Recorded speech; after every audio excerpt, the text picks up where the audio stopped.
जैसे मैम नवरात्रि में व्रत रखते हैं लोग, तो कुछ लोग 9 दिन पूरे रखते हैं, कुछ लोग केवल जो स्टार्टिंग वाला दिन होता है और जी अष्टमी का रखते हैं। जी। तो हमें कैसे, एक नॉर्मल इंसान को अगर कोई रख रहा है पहली बार, तो उसको कौन सा भोग, मतलब कौन सा व्रत रखना चाहिए?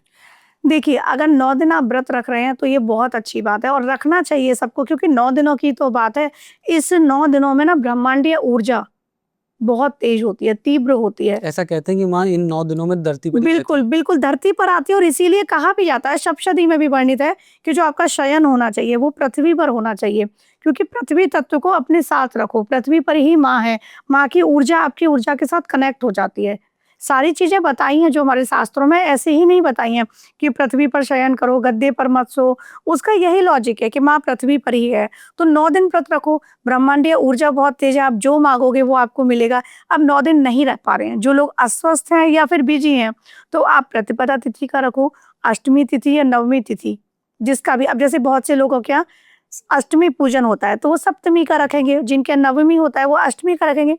किसी-किसी के यहाँ विजयदशमी पूजन भी होता है। बहुत से लोग ऐसे मेरे पास आते हैं मार्गदर्शन के लिए, तो वो कहते हैं, "माँ, हमारे यहाँ तो नवमी तिथि भी नहीं होती, विजयदशमी होती है।" नवमी तिथि का रखो, सिद्धियों की दात्री है वो, जी। सिद्धिदात्री माँ है। तो इस प्रोसेस में आप रख सकते हैं, लेकिन पूजा आप डेली करो।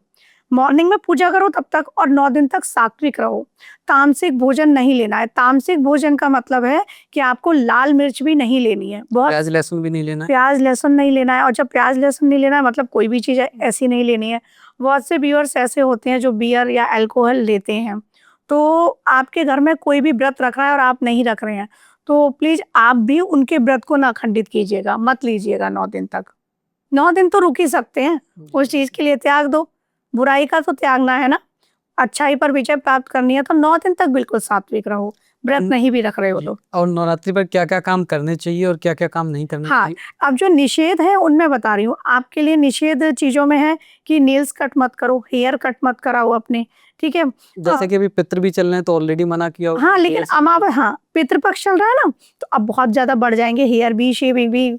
तो आपने क्या करना है, अमावस तिथि को शाम को 5 बजे के करीब सारे बस किस पूर्वज, दिन है? 21 सितंबर, ठीक है। उस दिन संडे वाले दिन, उस दिन पितरों की विदाई हो जाएगी। अमावस पे जो लोग श्राद्ध नहीं करते हैं, वो भी अमावस पर ही करते हैं। तो अमावस पर शाम के समय 5 बजे आप अपने पितरों को विदाई दे दो। एक चौमुखी दिया जलाओ, अच्छा क्वेश्चन पूछा है तुमने, ये भी बता देती हूँ। चौमुखी एक दिया जलाओ सरसों के तेल का, उसमें काले तिल डालो और अपनी छत पर, कहीं मत जाओ बाहर। अगर किसी सरोवर के पास जा सकते हो, नदी के पास, तो बहुत अच्छा है, वरना अपनी छत पर जाओ और दिया जलाओ। दक्षिण की तरफ मुख करके बैठ जाओ, मतलब अगर मैं दिया जला रही हूँ तो मेरा मुख दक्षिण की तरफ होगा, जी। और वहां जाकर पितरों को याद करो।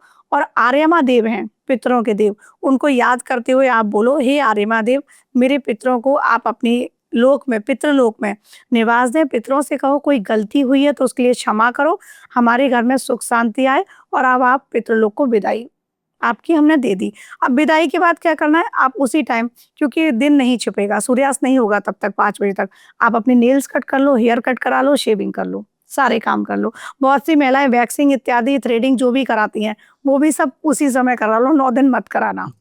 कहती है ना, अर्जेंट था इसलिए कराना पड़ा। कोशिश करो कि अवॉइड करो इन चीज़ों की, निषेध है ये सब। तो ये सब का ध्यान रखना है, आपको बिल्कुल भी नहीं करना है।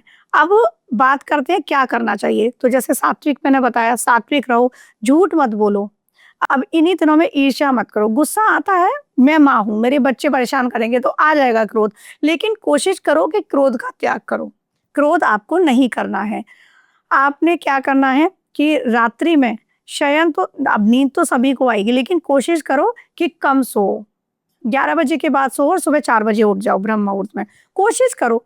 अगर नहीं कर पा रहे हो तो ये ऐसा नहीं है कि आपको करना ही करना है। नियम है, कर सकते हो तो 9 दिन के लिए पालन कर लो। अब अगर आप अखंड ज्योत जला रहे हैं, तब तो आपको जगना ही होगा। बार-बार ज्योत चेक करनी पड़ती है। तो वैसे ही तो कोशिश करो कि अखंड ज्योत जला लो, इसी बहाने आप जगते रहेंगे। माँ का नाम जप करते रहो। क्योंकि सिद्ध कुंज का तो वैसे भी रात को 9 बजे के बाद और 11 बजे के बाद प्रभावी होनी है, तो जाप आपके 12 बजे तक चलेंगे। जैसा कि मैं अभी आपको बताऊँगी, तो आप इस प्रोसेस में पूजा पाठ करें।